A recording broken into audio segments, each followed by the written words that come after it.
மௌனம் என்பது நன்மை பயக்கலாம், தீமையையும் விளைவிக்கலாம். மௌன சக்தி நன்மை பயக்கலாம் அல்லது தீமையையும் விளைவிக்கலாம்.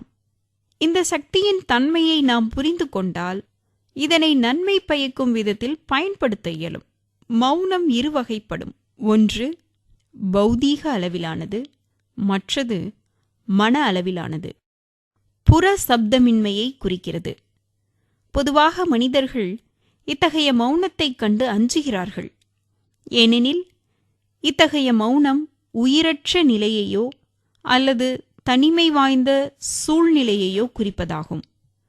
ஒருவர் இறந்துவிட்டால் முழு மௌனம் நிலவுகிறது. இதனுடன் ஒப்பிடுகையில் மன அளவிலான மௌனம் என்பது வீணான சிந்தனைகளற்ற நிலையை குறிக்கிறது. வீண் சிந்தனைகள் தீய எண்ணங்களை கொண்டவையாகும். நல்ல எண்ணங்கள் நமக்கும் பிறருக்கும் நன்மை பயக்கின்றன.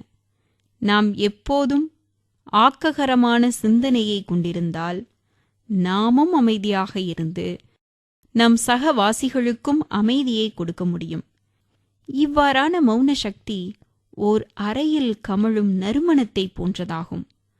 மௌன சக்தி அனைத்து தடைகளையும் அகற்றும் மௌன மொழியாக அமைகிறது. இந்த மௌனம் வெறுமனே இருக்கும் நிலையையோ அல்லது முகம் கோணும் ஒரு மௌனமாகவோ அல்லாமல் சுமையும் அழுத்தமும் அகற்றப்பட்ட ஆழ்ந்த சுகத்தையும் ஆனந்தத்தையும் அளிக்கக்கூடிய மௌனமாக அமைகிறது. இத்தகைய மௌனத்தை அனுபவம் செய்ய வேண்டுமாயின் தீமை செய்வதை விட்டுவிட்டு நன்மை புரிவதை அதிகரிப்பதே சிறப்பு.